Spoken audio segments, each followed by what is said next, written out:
ओम नमो भगवते वासुदेवाय नमः। श्रीमद् भगवत गीता अध्याय 14। भगवान ने कहा, अब मैं तुमसे समस्त ज्ञानों में सर्वश्रेष्ठ इस परम ज्ञान को पुनः कहूँगा, जिसे ज्ञान लेने पर समस्त मुनियों ने परम सिद्धि प्राप्त की है। इस ज्ञान में स्थिर होकर मनुष्य मेरी जैसी दिव्य प्रकृति को प्राप्त कर सकता है। इस प्रकार स्थित हो जाने पर वह न तो सृष्टि के समय उत्पन्न होता है और न प्रलय के समय विचलित होता है। हे भरतपुत्र, ब्रह्म नामक समग्र भौतिक वस्तु जन्म का स्तोत्र है और मैं इसी ब्रह्म को गर्भस्थ कहता हूँ, जिससे समस्त जीवों का जन्म संभव होता है। हे कुंती पुत्र, तुम यह समझ लो कि समस्त प्रकार की जीव योनियाँ इस भौतिक प्रकृति में जन्म द्वारा संभव है और मैं उनका बीज प्रदाता पिता हूँ।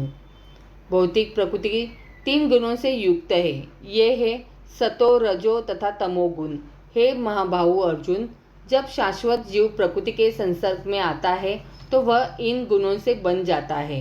हे निष्पाप, सतोगुण अन्य गुणों की अपेक्षा अधिक शुद्ध होने के कारण प्रकाश प्रदान करने वाला और मनुष्यों को सारे पाप कर्मों से मुक्त करने वाला है। जो लोग इस गुण में स्थित होते हैं वे सुख तथा ज्ञान के भाव से बंधे जाते हैं। हे कुंती पुत्र, रजोगुण की उत्पत्ति असीम आकांक्षाओं तथा तृष्णाओं से होती है और इसी के कारण यह देहधारी जीव सकाम कर्मों से बन जाता है। हे भरतपुत्र, तुम जान लो कि अज्ञान से उत्पन्न तमोगुण समस्त देहधारी जीवों का मोह है। इस गुण के प्रतिफल पागलपन, आलस तथा नींद है, जो बद्ध जीव को बांधते हैं। हे भरतपुत्र, सतोगुण मनुष्य को सुख से बांधता है, रजोगुण सकाम कर्म से बांधता है और तमोगुण मनुष्य के ज्ञान को ढककर उसे पागलपन से बांधता है। हे भरतपुत्र, कभी भी सतोगुण, रजोगुण तथा तमोगुण को परास्त करके प्रधान बन जाता है तो कभी रजोगुण सतो तथा तमोगुण को परास्त कर देता है और कभी ऐसा होता है कि तमोगुण सतो तथा रजोगुण को परास्त कर देता है। इस प्रकार श्रेष्ठता के लिए निरंतर स्पर्धा चलती रहती है। सतोगुण की अभिव्यक्ति को तभी अनुभव किया जा सकता है जब शरीर के सारे द्वार इन ज्ञान के प्रकाश से प्रकाशित होते हैं। हे भरतवंशियों में प्रमुख, जब रजोगुण में वृद्धि हो जाती है तो अत्यधिक आसक्ति, सकाम कर्म, गहन उद्यम तथा अनियंत्रित इच्छा एवं लालसा के लक्षण प्रकट होते हैं। जब तमोगुण में वृद्धि हो जाती है तो हे कुरुपुत्र, अंधेरा, जड़ता, प्रमत्तता तथा मोह का प्राकट्य होता है। जब कोई सतोगुण में मरता है तो उसे महर्षियों की विशुद्ध उच्चतर लोकों की प्राप्ति होती है। जब कोई रजोगुण में मरता है तो वह सकाम कर्मियों के बीच में जन्म ग्रहण करता है और जब कोई तमोगुण में मरता है तो वह पशु योनि में जन्म धारण करता है। पुण्य कर्म का फल शुद्ध होता है और सात्विक कहलाता है, लेकिन रजोगुण में संपन्न कर्म का फल दुख होता है और तमोगुण में किए गए कर्म मूर्खता में प्रतिफलित होते हैं। तो सतोगुण से वास्तविक ज्ञान उत्पन्न होता है, रजोगुण से लोभ उत्पन्न होता है और तमोगुण से अज्ञान, प्रमाद और मोह उत्पन्न होते हैं। सतोगुणी व्यक्ति क्रमशः ऊपर उच्च लोकों को जाते हैं, रजोगुणी इसी पृथ्वी लोक में रह जाते हैं और जो अत्यंत गर्हित तमोगुण में स्थित है वे नीचे नरक लोकों को जाते हैं।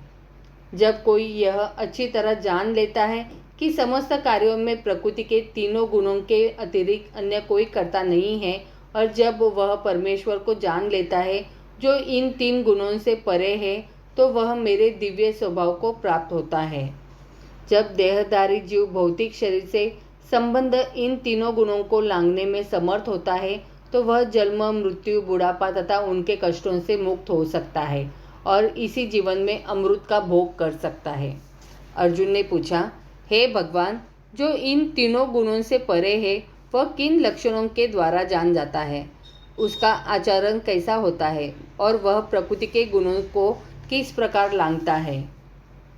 भगवान ने कहा, हे पांडुपुत्र, जो प्रकाश, आसक्ति तथा मोह के उपस्थित होने पर न तो उनसे घृणा करता है और न लुप्त हो जाने पर उनकी इच्छा करता है, जो भौतिक गुणों के इन समस्त प्रतिक्रियाओं से निश्चल तथा अविचलित रहता है, और यह जानकर कि केवल गुण ही क्रियाशील है, उदासीन तथा दिव्य बना रहता है।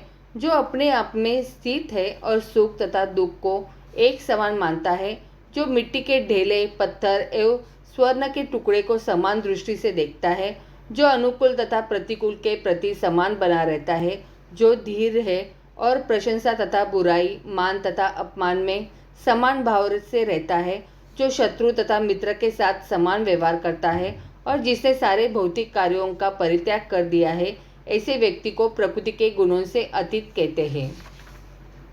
जो समस्त परिस्थितियों में अविचलित भाव से पूर्ण भक्ति में प्रवृत्त होता है, वह तुरंत ही प्रकृति के गुणों को लांघ जाता है और इस प्रकार ब्रह्म के स्तर तक पहुंच जाता है।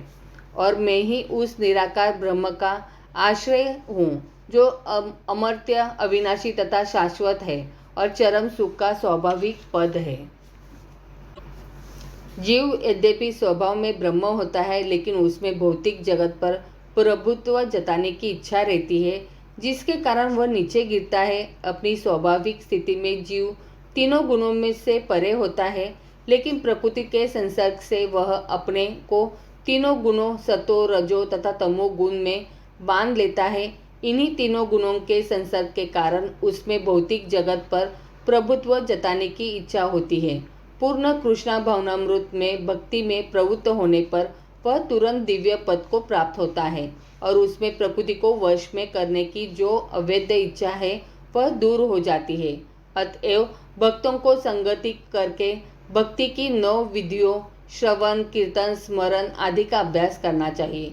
धीरे धीरे ऐसी संगति से तथा गुरु के प्रभाव से मनुष्य की प्रभुता जताने वाली इच्छा समाप्त हो जाएगी और वह भगवान की दिव्य प्रेमा भक्ति में दृढ़तापूर्वक स्थित हो सकेगा। इस विधि की संस्तुति इस अध्याय के 22वें श्लोक से लेकर इस अंतिम श्लोक तक की गई है। भगवान की भक्ति अति सरल है। मनुष्य को चाहिए कि भगवान की सेवा में लगे, श्री विग्रह को अपीत भोजन का इच्छित खाए, भगवान के चरण कमलों पर चढ़ाए गए पुष्पों की सुगंध सूंघे, भगवान के लीला स्थलों का दर्शन करे, भगवान के विभिन्न कार्यकलापों और उनके भक्तों के साथ प्रेम विनिमय के बारे में पढ़े, सदा हरे कृष्ण कृष्ण कृष्ण हरे हरे, हरे राम राम राम हरे हरे इस महामंत्र की दिव्य ध्वनि का कीर्तन करे और भगवान तथा उनके भक्तों के आविर्भाव्य तथा तिरोधानों को मनाने वाले दिनों में उपवास करे। ऐसा करने से मनुष्य समस्त भौतिक गतिविधियों से विरक्त हो जाएगा। इस प्रकार जो व्यक्ति अपने को ब्रह्म ज्योति या ब्रह्म बोध के विभिन्न प्रकारों में स्थित कर सकता है, वह गुणात्मक रूप में भगवान के तुल्य है। इस प्रकार श्रीमद् भगवद गीता के 14वें अध्याय प्रकृति के 3 गुण का भक्ति वेदांत तात्पर्य पूर्ण हुआ। तो बोलो प्रेम से राधे राधे।